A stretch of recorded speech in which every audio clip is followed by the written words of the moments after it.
일단 믿음은 뭐냐? 이 행위의 대체물이 아니다. 지난주 한번 그런 표현 잠깐 지나가면서 드렸습니다. 오늘 기억해야 될 것은 뭐냐? 믿음은 행위의 대체물이 아니다 라는 걸 기억해 주시고, 제 음성이 잘 들리나요? 여기 들려요? 여기 들려요? 뒤쪽 잘 들리세요? 이쪽은 잘 들리세요? 예, 우리 교회 이 음향을 위해서 좀 기도해 주십시오. 음향이 요새 많이 힘듭니다. 자, 오늘 우리가 분명하게 이해할 것은 믿는다는 것이 행위가 아니다라는 이 데피니션, 이 정의를 잘 이해해야 됩니다. 믿는다는 것은 행위가 아니다. 그러면 믿음이 뭔가라고 질문했을 때, 믿음은, 여러분 한번 따라해 보시겠습니까? 믿음은 신뢰이다. 시작. 그렇죠. 믿음은 하나님을 신뢰하는 것입니다. 그래서 하나님을 신뢰하는 이것을 다르게 표현하면, 믿음은, 한번 따라해 보십시오. 통로이다. 시작. 예, 믿음은 통로입니다. 믿음은 하나님의 의를 획득하거나 자격을 갖추는 것이 믿음이 아닙니다. 지난 시간에 이런 우리의 표현의 한계가 좀 있기 때문에 명쾌하게 정의하지 못하는 아쉬움이 있다라는 표현을 제가 지나가면서 잠깐 했었습니다. 그럼에도 불구하고 이 내용, 믿음은 행위의 대체물이 아니다, 이 표현을 오늘 기억해 주면 좋겠습니다. 왜 믿음이라는 표현을 썼을까라고 했을 때, 행위가 아니기 때문에 믿음이라는 표현을 쓴다라는 걸 기억해 주면 좋겠습니다. 그러면 행위가 아니라는 것은 무슨 뜻일까라고 했을 때, 내가 예수를 믿어서 구원 얻었다라는 식으로 자기의 믿음을, 이 믿음의 근거를 삼으면 안 된다는 겁니다. 다시 한번 말씀드립니다. 믿음이 행위가 안 되려면 내가 예수 믿어서 구원받았다 이렇게 생각하시면 안 된다는 거죠. 그러면 우리 구원의 근거가 뭐라고 생각하십니까? 우리 구원의 근거는 오직 하나님의 은혜다 라는 게 오늘 거의 결론에 가까운 말씀입니다. 그래서 이 은혜를 체험한 사람은 방금 제가 드린 이 정의가 와닿을 겁니다. 구원의 근거가 뭐다? 하나님의 은혜다라는 거죠. 그러니까 믿음이란 무엇입니까? 하나님의 의가 자격 없는 우리, 자격 없는 신자에게 들어오는 통로의 역할을 하는 것이 믿음인 겁니다. 그래서 제가 아까 뭐라고 그랬죠? 믿음은 통로다라는 표현을 드렸잖아요. 그러니까 자격 없는 우리에게 하나님의 의가 들어오는 이 통로의 역할이 바로 믿음이라는 거죠. 그래서 믿음을 믿는다라는 행위로 우리가 이해하는 순간, 오늘 로마서 4장 4절을 한번 보시겠습니까? 로마서 4장 4절에서 말하는 것처럼 신앙이 은혜가 아니라 give and take 같은 이런 의무적 행위의 개념을 갖게 되는 겁니다. 그러니까 내가 믿는다라는, 믿음이라는 것을 내가 믿는다라는 행위로 생각하는 순간 4절에 보시면, 그 일하는 자에게는 그 삭시 은혜로 여겨지지 아니하고 보수로 여겨진다라는 거죠. 그런데 이 믿음을 은혜와 하나님을 향한 신뢰로 이해한 사람들은 4장 5절의 말씀이 이해가 되는 겁니다. 한번 말씀 띄워주시겠습니까? 이를 아니할지라도 경건하지 아니하는 자를 의롭다 하시는 이를 믿는 자에게는 그의 믿음을 의로 여기시나니. 예, 오늘 띄워졌나요 말씀? 안 띄워졌죠? 예, 부탁드리면 안 띄우고, 부탁 안 드려도 띄우고, 예, 사랑합니다. 4장 5절 말씀을 여러분, 우리가 은혜라는 개념으로 보시는 분은 4장 5절 말씀이 이해가 되는 겁니다. 경건하지 아니한 자를 어떻게 한다? 의롭다 하시는 이. 그렇죠? 경건하지 아니한 자를 의롭다 하시는 이는 누굽니까? 바로 하나님이시죠. 그러면 이를 아니할지라도 경건하지 아니한 자는 누구를 얘기하는 겁니까? 4장 5절에 나와 있는 것처럼 본문에서는 아브라함이지만, 이 말씀을 오늘 우리로 이렇게, 오늘 우리에게 적용을 해보면 성경을 읽고 있는 우리 모두를 말씀하는 겁니다.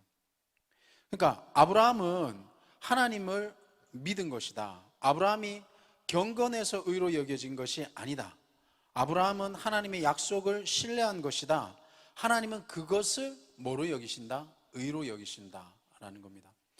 이 말 뜻이 좀 이해 안 가더라도 방금 제가 설명드렸던 이 순서를 잘 한번 다시 한번 들어보십시오.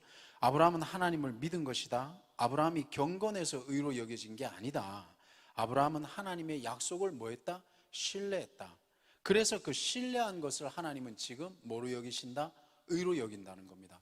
그러면 우리도 마찬가지입니다. 사랑하는 여러분, 우리가 하나님을 신뢰하면 하나님께서 우리의 신뢰함을 뭐로 여긴다는 거죠? 하나님의 의를 우리에게 덧입혀 주시는 겁니다. 그렇게 여겨 주시는 겁니다. 그러니까 이 차이점이 뭔지를 우리가 오늘 한번 깊게 생각해 볼 겁니다. 우리는 이 성경의 인물들에 대해서 은연중에 성경의 인물들을 신격화시키는 그런 좀 경향들이 있습니다. 그러니까 신격화한다라는 건 뭐죠? 예를 들어 아브라함, 대단한 사람, 모세, 다윗 이런 사람들을 볼 때 우리가 범접할 수 없는 사람 이런 식으로 접근하는 게 이제 신격화하는 건데요.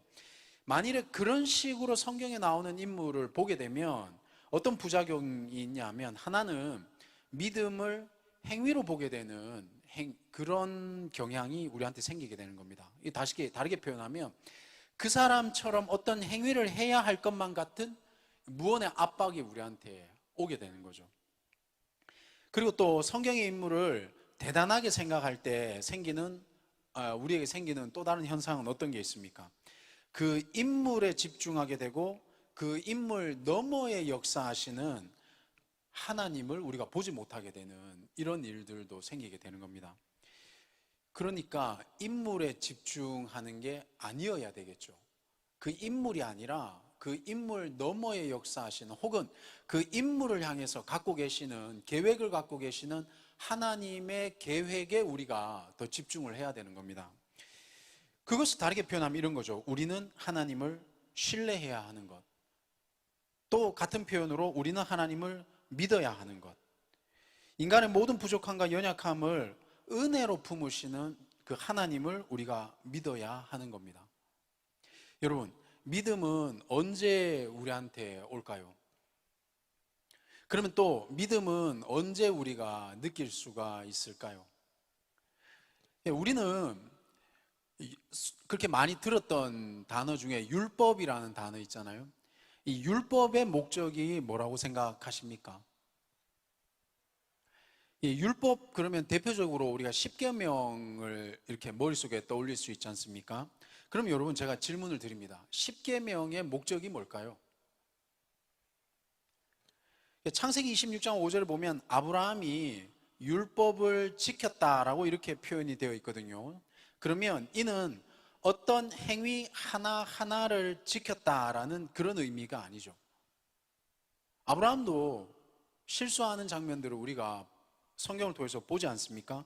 그러면 그와 같은 이치로 우리가 율법을 지켰다라는 것은 율법이 근본적으로 우리에게 원하는 것을 지키는 것이 우리가 율법을 지키는 거겠죠. 그러니까 본문에서도 마찬가지겠죠. 율법이 근본적으로 아브라함이 지키기를 원했던 것을 아브라함은 지켰던 겁니다. 그래서 율법을 지켰다라고 표현할 수 있는 겁니다. 그러면 율법이 아브라함에게 원했던 것은, 그 본질은, 혹은 율법이 아브라함에게 원했던 그 근본은 무엇일까요? 율법이 우리에게 원하는 그 근본은 하나님의 약속을 믿는 겁니다. 율법이 우리에게 주어져 있는 이 목적, 이유는 하나님을 믿는 겁니다. 그것을 통해서 하나님께 순종하는 것, 그렇죠? 이게 율법이 우리에게 원하는 거죠. 그러니 약속의 하나님을 믿는 것이 의라는 것이다 라는 표현으로 이제 이렇게 접근이 가능해지는 겁니다. 우리가 종교 생활을 열심히 하는데 하나님을 믿지 않으면 의가 아니죠. 여러분, 우리가 아는 것처럼 아브라함은 선한 사람이 아니었습니다. 지난주 설교회 때 말씀드렸던 것처럼 하나님의 진노는 악인에게 내려지는 겁니다. 그랬던 것처럼 아브라함 역시도 악한 자였던 겁니다. 그런데 그 아브라함이 하나님 앞에 의인으로 여겨졌던 건 어떤 이유입니까? 아브라함은 자신의 연약함을 알았던 사람인 거죠. 그래서 우리는 창세기를 통해서 이 아브라함의 이 부족함들을 충분히 살필 수는 있지만, 아브라함은 어떤 믿음을 가지고 있었냐 하면 악한 자를 의롭게 하시는 그 하나님을 믿었던 겁니다. 그래서 그 하나님을 믿었기 때문에, 하나님을 신뢰했기 때문에 하나님께서 아브라함을 뭐로 여기신 겁니까? 그 믿음을 의로 여겨 주시는 겁니다. 여러분, 여기까지 잘 따라오셨나요? 이 아브라함에게 역사하셨던 이 구원의 방법이 똑같이 지금 우리에게도 똑같은 방법으로 역사하시는 겁니다. 그러니까 우리가 하나님의 이 믿음을 통해서, 그렇죠? 하나님께서 하나님의 그 신실하심을 우리가 신뢰함을 통해서 하나님은 그리스도에게 주셨던 그 의를 우리에게 덧입혀 주심으로 우리를 뭐라고 여겨 주시는 겁니까? 의롭다라고 여겨 주시는 이 도식이 아브라함에게도 있었고 우리에게도 똑같이 이루어지는 겁니다. 자, 그것을 배경 지식으로 가지고 4장 1절을 한번 보시겠습니까? 1절을 보시면 우리 조상 아브라함이 육신으로 무엇을 얻었다 하리요, 이렇게 되어 있죠. 육신으로 우리 조상인 아브라함이 무엇을 얻었다 하리요. 이 개역개정 1절은 육신으로 우리 조상인 아브라함이 무엇을 얻었다 하리요, 이렇게 표현이 되어 있는데, 이것을 조금 더 원문에 가깝게 표현을 해보면, 해석을 해보면 이렇게 됩니다.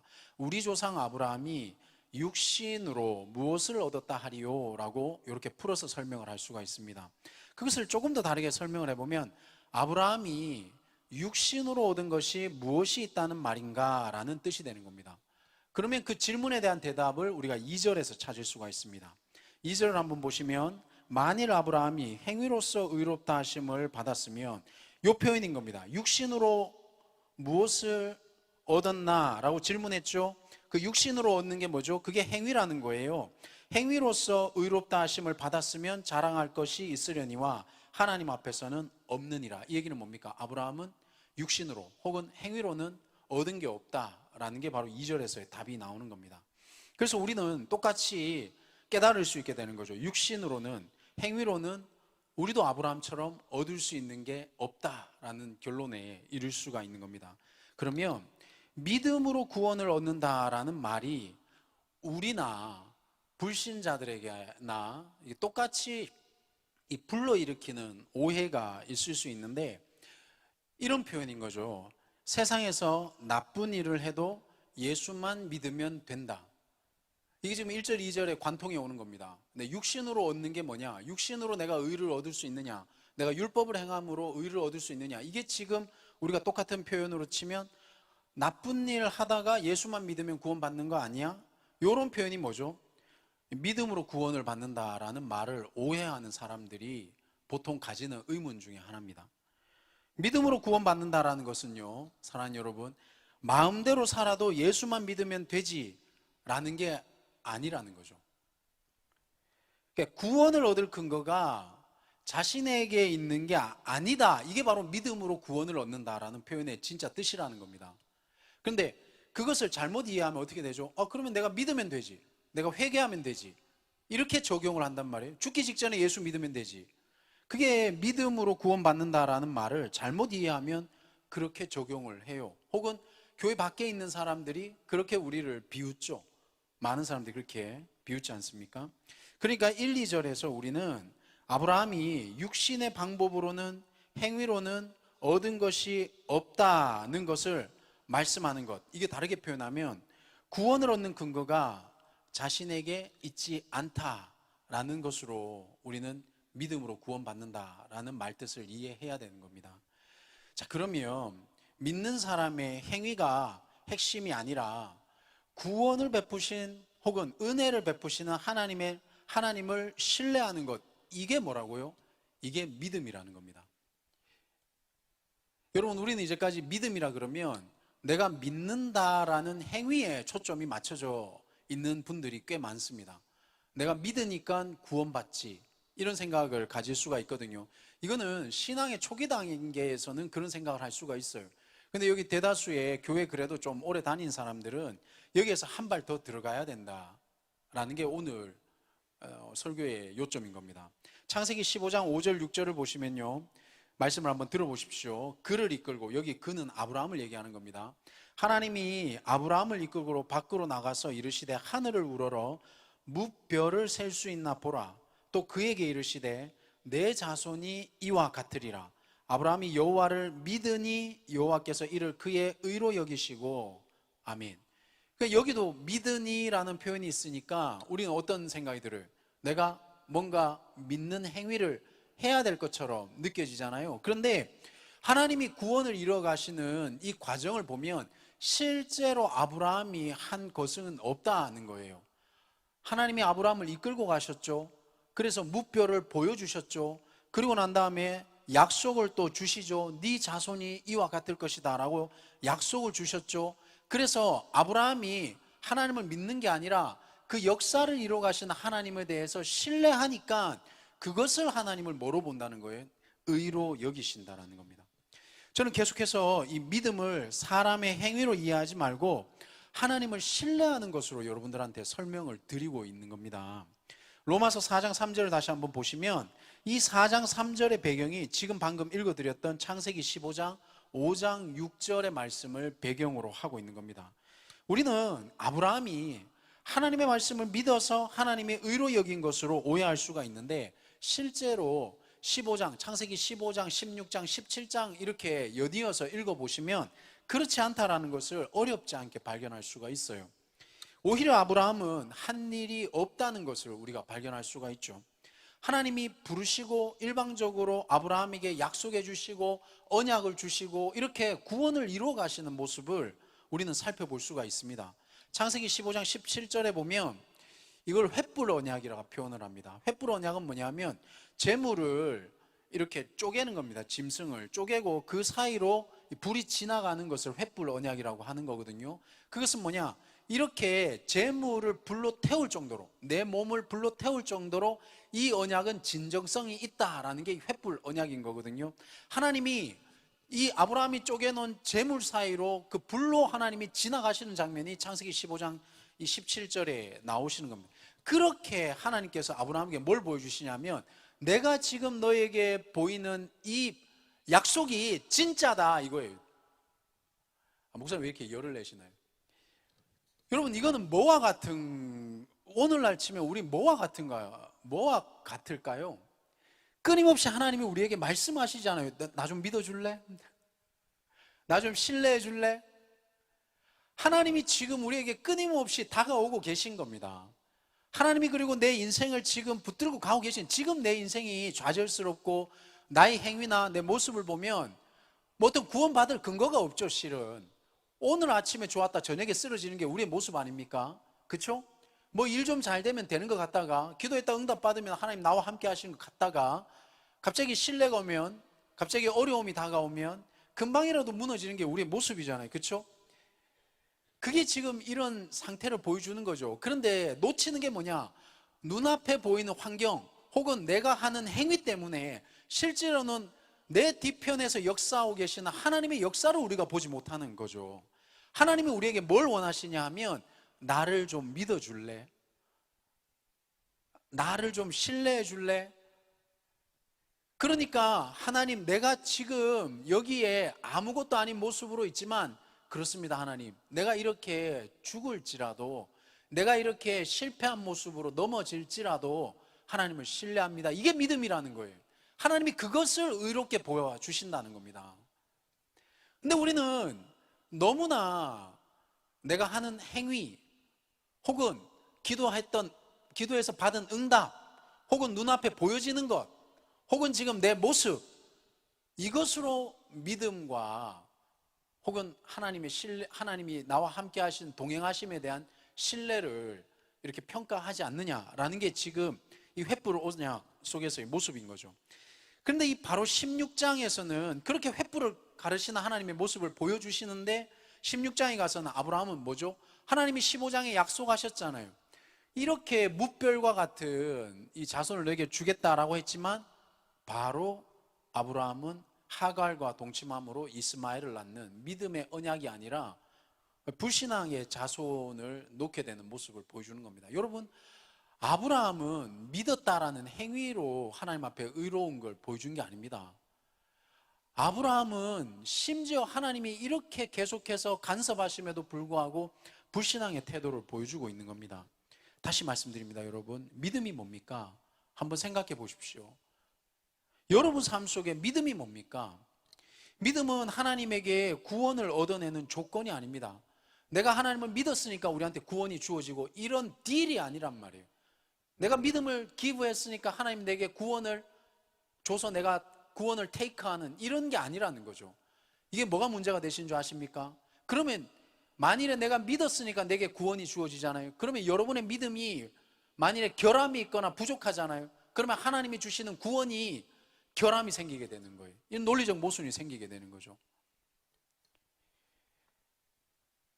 그러니까 우리가 믿으면 그 보상으로 구원을 주시는 것은 아니다. 그러니까 함부로 죽기 직전에 믿으면 되지. 뭐 아니면 지금은 아니지만 언젠가 믿으면 되지. 가장 안타까운 게 뭐죠? 하나님이 계신 건 알겠는데 지금은 믿기 싫어요. 이런 사람이 있을까요, 없을까요? 있습니다. 불과 얼마 전에 제가 이제 신방했던 지체도 그런 얘기를 저한테 했었거든요. 그런 말을 함부로 하시면 안 됩니다, 여러분. 내가 언제 어떻게 어떤 상황이 될지 알 수 없을 뿐더러 그 상황이 됐다고 해서 내가 믿는다라는 보장도 절대 없는 거예요.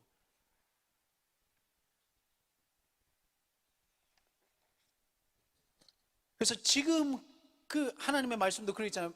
지금이 은혜 받을 때인 겁니다. 지금이 은혜 받을 때 함부로 여러분의 마음을 강팍하게 가지지 마세요. 지금 감동이 오면 그 은혜에 여러분 반응하셔야 되는 겁니다. 반응이 뭐죠? 내가 뭔가 하라는 게 아닙니다. 하나님을 신뢰하셔야 되는 거예요. 그렇다면 믿음이 뭡니까? 하나님이 우리를 구원하시는 통로, 이 통로, 이것이 바로 믿음이다. 너희는 그 은혜에 의하여 믿음으로 말미암아 구원을 받았으니 이것은 너희에게서 난 것이 아니요 하나님의 선물이라. 에베소서 2장 8절 말씀 믿으시면 아멘.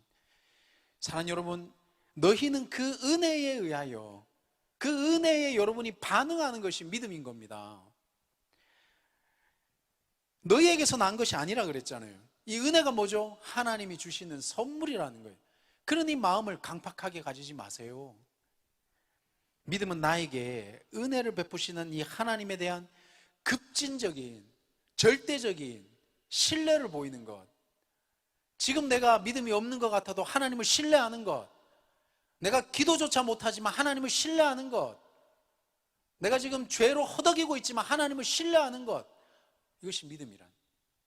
내게 있는 것이 아니라 어디에 있다고요? 하나님에게 있는 겁니다. 전인격적으로 완벽하게 하나님을 믿는 것. 믿음이란 모든 것을 내려놓고 받아들이는 것. 이게 믿음이라는 겁니다. 자비로우신 하나님께서 그의 성품에서 비롯된 선물인 이 은혜를 신뢰하고 여러분 받아들이시는 겁니다. 그러니 사랑하는 여러분, 지금 받아들이십시오. 지금 이 하나님의 은혜를 여러분의 인격 가운데 받아들이시기를 원합니다. 그러면 그것을 하나님이 의롭다라고 우리를 여겨주시는 겁니다. 오늘 본문에 나와 있는 것처럼 4절에 보십시오. 일하는 자에게는 그 삭시 은혜로 여겨지지 아니하고 라고 되어 있지요. 5절에 보십시오. 그의 믿음을 의로 여기시나니 라고 되어 있죠. 여긴다라는 건 뭐죠? 이 표현은 헬라어로는 법정적인 언어인 겁니다. 법정적인 언어라는 건 뭐죠? 너는 무죄야. 왜 무죄입니까? 하나님께서 그리스도에게 입히신 그 의를 이제 너에게 입혀주는 겁니다. 그래서 너를 의롭다라고 여겨주시는 거예요. 법정적으로 우리 장로님이 법에 대가시잖아요. 법정적으로 하나님께서 우리를 야 너는 죄 없다라고 해줬잖아요. 그럼 여러분 도덕적으로 우리에게 흠과 결이 있을 수 있다 없다? 있지요. 우리의 능력적으로 부족함이 있을 수 있다 없다? 있지요. 그래서 여러분 내가 행하는 행위가 아니라 하나님이 우리에게 부어주신 이 은혜를 신뢰하셔야 되는 겁니다. 여러분 교회를 오래 다니고 교회를 지금 다니고 교회를 몇 년 쉬었고 이 문제가 아닙니다. 내가 잠깐 더 쉬면 우리가 회복될 것 같습니까? 아니면 지금 열심히 뭔가 행위를 하면 내가 더 믿음이 생길 것 같습니까? 그렇게 열심히 했는데 왜 갑자기 순간적으로 넘어지고 왜 갑자기 믿음의 대열을 떨어지는 겁니까? 오히려 여러분 부끄러운 모습일 때 하나님의 그 은혜를 신뢰하셔야 되는 거예요. 그래야 은혜가 되는 겁니다. 이렇게 언제든지 아무것도 아닌 내 모습을 하나님이 사랑하시는구나. 그래서 지금 이 시대에 하나님을 믿는다라는 것, 이걸 한번 생각해 봅시다. 이게 얼마나 정신 나간 일입니까? 그런데 하나님이 말씀이 나를 향해서 베푸신 그 은혜에 감격해서 눈에 보이지 않지만, 만질 수 없지만 그 은혜에 반응해서 내가 인격적으로 신뢰하는 것, 이게 뭐다? 믿음이라는 거예요. 변한 거 하나 없지만, 내 사업이 갑자기 잿밭이 터지는 것도 아니지만, 그죠? 하나님을 신뢰하는 것. 아브라함이 우리가 지금 의롭다함을 얻은 것과 똑같은 식으로 의롭다함을 얻었음을 우리는 오늘 이해해야 되는 겁니다. 하나님은 예나 지금이나 구속하시는 이 은혜를 일관성 있게 우리에게 지금 보여주고 계시다라는 것, 이걸 여러분이 깨달아야 되는 겁니다. 여러분, 이게 요한복음 그냥 한번 말씀을 들어보십시오. 8장 56절에 이 말씀을 증거해 줍니다. 너희 조상 아브라함이 나의 때 볼 것을 즐거워하다가 그것을 보고 기뻐하였느니라. 아멘. 이 말씀은 무슨 뜻이겠습니까? 여러분, 아브라함이 내가 믿어서 의로 받았다는 게 아니라, 아브라함이 믿은 게 뭡니까? 아브라함은 지금 우리가 하나님께서 예수 그리스도를 통해서 구속하시는 이 방법을 아브라함도 알았던 거예요. 그걸 믿었던 겁니다. 그래서 의로 여김을 받은 겁니다. 아브라함이 나의 때 볼 것을, 이게 뭡니까? 하나님의 방법으로 구원을 이루어가는 것을 아브라함이 알았던 거예요. 아브라함도 똑같이 믿음으로 구원받는 그 역사를 알았던 겁니다.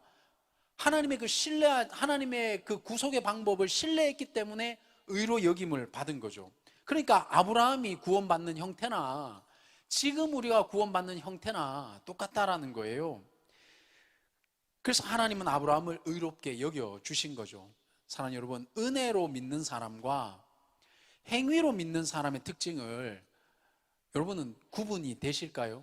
제가 마태복음 20장 1절을 한번 읽어드리도록 하겠습니다. 이 말씀을 읽어주면서 오늘 설교를 가늠하려고 합니다. 여러분, 마태복음 20장 1절부터 16절 말씀은 포도원 일꾼에 관한 얘기거든요. 이 말씀을 잘 아는 분도 계시겠지만 또 잘 못 들어본 분도 계십니다. 근데 제가 생각할 때 우리 교회에서는 자주 못 들어보실 수 있습니다. 왜냐하면 우리 교회는 강해 설교를 하잖아요. 주로 주제 설교하는 교회에서는 이 말씀을 1년에 한 3번은 듣습니다. 정말 이게 단골 메뉴거든요. 근데 우리는 아마 잘 못 들어볼 수 있어요. 그런데 20장 1절에 보면 천국은 마치 품꾼을 얻어 포도원에 들여보내려고 이른 아침에 나간 집 주인과 같으니 라고 되어 있는데, 이 말씀은 원래 뜻은, 원래 이 말씀이 왜 나왔냐면 19장 30절에 보면 먼저 된 자로 나중되고 나중된 자로 먼저 될 자가 많다라는 것을 증명하려고 나오는 게 바로 이 포도원, 여기 20장 내용인 거거든요. 요지가 이런 겁니다. 포도원 주인이 나가가지고 사람 이렇게 나갔는데, 시장에 보니까 우리 왜 대학생들, 특히 남자들은 그런 경험들이 다 있죠. 청년들은 다 있을 겁니다. 새벽에 나가면 인력시장, 요새는 이렇게 뭐 이런 사무실 가서 하나요? 저희는 인력시장 가서 했었는데, 거기 가서 이렇게 새벽에 대기하고 있으면 사람들이 와서, 십장분들이 와가지고 어떻게 이렇게 픽업에 가잖아요. 그러고 난 다음에 픽업에 가서 남는 사람들은 일을 못하고 뽑혀간 사람들은 가서 일을 하는 거 아닙니까? 그런 거와 비슷한 것처럼 여기 보니까 아침에 나갔는데 하루 한 데나리온씩 풀꾼들과 약속해서 포도원에 들여보냈던 거예요. 아침에 나가는데 노는 사람들이 있더라는 겁니다. 그래서 이 사람들하고 계약을 맺고 오늘 하루 일하면 내가 한 데나리온을 줄게, 이렇게 표현한 거예요. 한 데나리온이라는 것은 하루 품삯을 얘기하는 겁니다. 우리로 치면 요새 얼마입니까? 10만 원 뭐 이렇게 되나요? 저희 때는 얼마 안 됐는데, 그렇죠? 예, 저희 때는 뭐 시급이 2,500원 이랬었거든요. 요새는 어땠나 잘 모르겠네. 1,500원 할 때도 있었습니다. 예, 그랬는데 하여튼 그렇게 줄게 계약한 거예요. 그리고 난 다음에 3절에 보면 3시에도 나가고, 5절에 보면 6시에도 나가고, 9시에도 나가고, 6절에 보면 11시에도 나가고. 이 얘기는 뭡니까? 아침에 나가고, 오전에 나가고, 점심에 나가고, 오후에 나가고, 저녁에 나가보니까 여전히 놀고 있는 사람들이 있더라는 거예요. 그런데 주인이 의롭기 때문에 일을 기다리고 있는, 놀고 있는 사람들한테 3시에 나가서도 한 데나리온 줄게, 9시에 나가서도 한 데나리온 줄게, 12시에 나가서도 한 데나리온 줄게, 계약을 맺은 겁니다. 여러분, 그러면 여러분 생각에 놀고 있다가 내가 가서 일을 했는데 수입이 없는 거 아닙니까? 그렇죠? 수입이 없으면 내 것이나 가지고 가라. 이 주인이 그 종들, 불평하는 종한테 표현하는 겁니다. 나중은 이 사람에게 너와 같이 주는 것이 내 뜻이니라. 내 것을 가지고 내 뜻대로 할 것이 아니냐. 내가 선함으로 내가 악하게 보느냐. 다시 표현하면 내가 뭐 잘못했는데 이렇게 표현을 하는 거예요. 주인은 선한 거죠. 주인이 불공평한 겁니까, 여러분? 근데 지금 이 시대는 좀 이상한 것 같아요. 좀 한번 생각해 봐야 될 부분들이 여러분 많이 있는 것 같습니다. 권리 주장에 앞서 여러분이 의무를 다했는가 한번 생각해 볼 필요가 있는 게 이런 면에서도 찾아볼 대목인 것 같습니다. 그런데 어찌됐건 지금 다시 말씀드린 것, 믿음을 행위로 하는 사람들은 여러분 구원받은 감격이 없다는 거예요. 내가 하나님 앞에 이것도 드렸는데, 내가 하나님 앞에 기도도 했는데, 내가 하나님 앞에 이런 봉사도 했는데, 이건 뭐죠? 구원받은 감격이 없는 거예요. 그래서 나중에 가서 뭐라고 얘기합니까? 말짱 꽝이야. 내가 이거 하면 뭐해? 하나님 내 기도 안 들으시나 봐. 하나님 나와 상관없나 봐. 하나님이 우리를 구원하셨던 은혜는 어디 가고, 내가 조금만 아프면 하나님 나를 버리셨나 봐. 내 인생이 풀리지 않으면 난 저주받았나 봐. 이게 믿음을 행위로 행하는 사람의 특징인 거죠. 믿음을 은혜로 받은 사람은 어떻게 행하겠습니까? 사랑하는 여러분, 비록 내가 아침부터 와서 일했을지라도 주인이 선하시잖아요. 나에게 일을 줬잖아요. 나에게 삭을 줬지 않습니까? 삭을 주지 않았습니까? 그 얘기가 오늘 로마서 4장 4절 5절 그대로 나오는 겁니다. 일하는 자에게는, 믿음을 행위로 하는 자에게는 자기가 하는 일이 옳다고 여기는 거예요. 내가 이것도 했는데, 내가 이거 목자한다고 뼈 빠지게 일했는데 알아주는 사람 없고, 전국한 내가 이거 목사한다고 내가 여러분들 위해서 뼈 빠지게 준비했는데 내 설교 듣는 인간도 없고, 내가 행위로 그게 아니죠. 그렇지 않습니까? 그게 아니죠. 하나님이 죄인된 나를 구원하셔서 감히 하나님의 말씀을 대언하게 하신 이 자리에 세우신 것이 은혜죠. 생활이 힘들고 과정이 고통스럽고 어떠하다 할지라도 이 자리가 은혜죠. 목자가 은혜죠. 지오수도 마찬가지죠. 여러분 그런 생각 해봤어요? 여러분의 기능이 은혜라는 생각 해봤습니까? 여러분이 하고 있는 역할들이 은혜라는 생각을 해야 된다는 겁니다. 뭔 자격으로 여러분이 구원받았고 무슨 자격으로 우리가 그 역할을 하고 있습니까? 은혜죠, 은혜. 이게 믿음을 은혜로 받아들인 사람의 특징이라는 겁니다. 여러분 창세기 4장에 가면 가인이 동생 아벨을 죽입니다. 믿음을 행위로 여기는 사람은 자기를 돌아보지 않아요. 하나님이 묻습니다. 네 동생 아벨이 어디 있느냐? 가인이 뭐라고 대답합니까? 내가 동생을 지키는 자입니까? 이 적반하장을, 자기가 동생을 죽여놓고는 죄를 그 순간 무릎 꿇고 고백해도 안 될 판국에 내가 동생을 지키는 자입니까? 여러분 이 모습이 우리의 모습입니다. 우리는 금방이라도 있는 그런 정말 연약한 존재들 아닙니까? 밥 먹고 사는 이 순간에 이게 너무 급급하니까 우리가 구원받았다는 사실을 잊잖아요. 하나님의 백성이라는 사실을 잊지 않습니까? 그죠? 고난의 때에 그 고난을 하나님의 은혜로 이겨내야 그게 은혜가 되는 거예요. 그렇지 않습니까? 제가 여기 안 온 사람들 뭐라고 하는 게 아니라 여러분들이 이 시험 기간에, 이 구직 기간에, 그죠? 그리고 취업하고 난 다음에 취업의 자리에서의 그 고통스러운 순간에 관계 속에서, 업무의 스트레스 속에서, 혹은 학업의 어려움 속에서 그것을 하나님의 은혜로 이겨내는 사람이 하나님이 나와 함께 하셨다는 고백을 할 수가 있어요. 근데 위기가 올 때마다, 어려울 때마다 도망가 버리시면 그 은혜, 그게 잘못됐다는 거 아닙니다. 도망갈 수 있죠. 도망갈 수 있죠. 어려우면, 힘드니까, 숨이 깔떡깔떡거리니까 도망갈 수 있죠. 근데 도망가 버리면 그 은혜는 체험하기가 쉽지 않죠. 사랑하는 여러분, 우리가 고백하는 이 믿음은 하나님이 부어주신 은혜를, 그 은혜를 신뢰하는 믿음이라는 것을 잊으시면 안 됩니다. 말씀을 정리하도록 하겠습니다.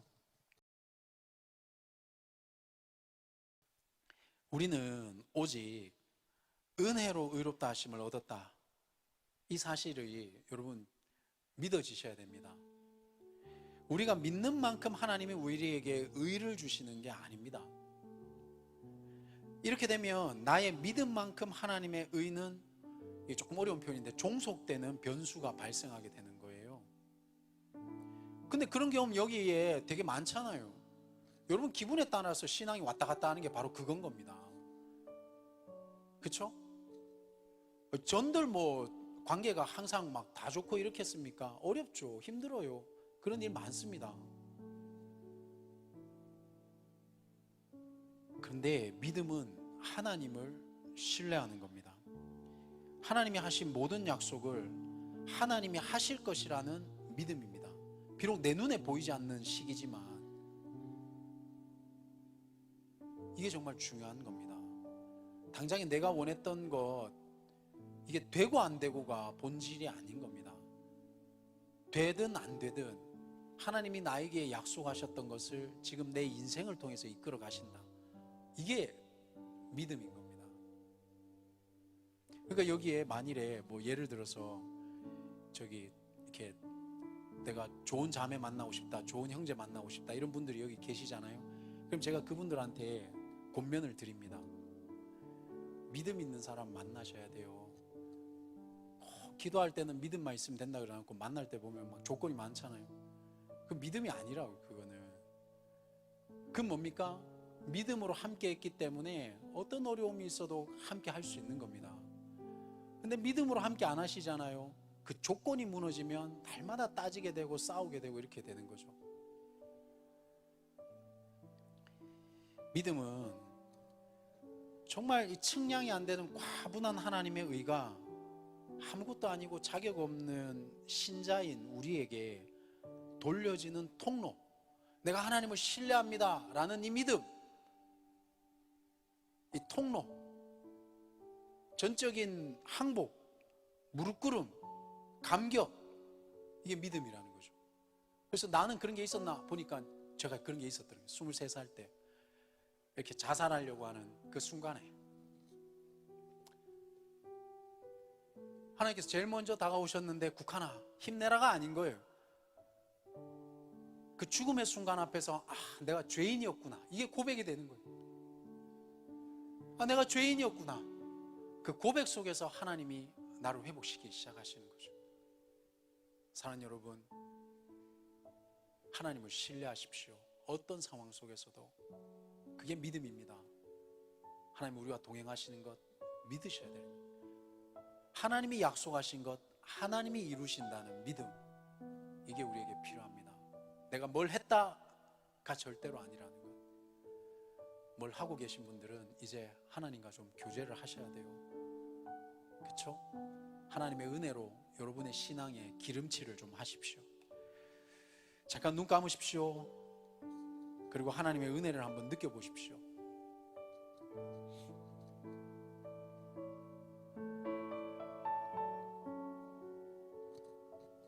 여러분의 방법이 강해질수록 우리의 삶이 팍팍해지는 것을 깨달으셔야 됩니다. 이 시간 하나님의 은혜를 여러분 받아들이십시오. 사랑하는 여러분, 우리는 죄인입니다. 여러분 우리의 죄를 고백하셔야 됩니다. 하나님이 아니고서는 우리를 이끄실 분이 없습니다. 우리를 구원하실 리가 없습니다. 우리가 하나님을 믿는다는 것은 우리를 구원하실 리가 여호와 그분뿐이라는 고백입니다. 여러분, 저보다 더 절망적인 상황에 있는 분들이 여기 계신 것 저도 알고 있습니다. 하나님을 신뢰하십시오. 그래도 여러분 불안하고 두렵고 실수할 수 있습니다. 여러분 하나님을 신뢰하십시오.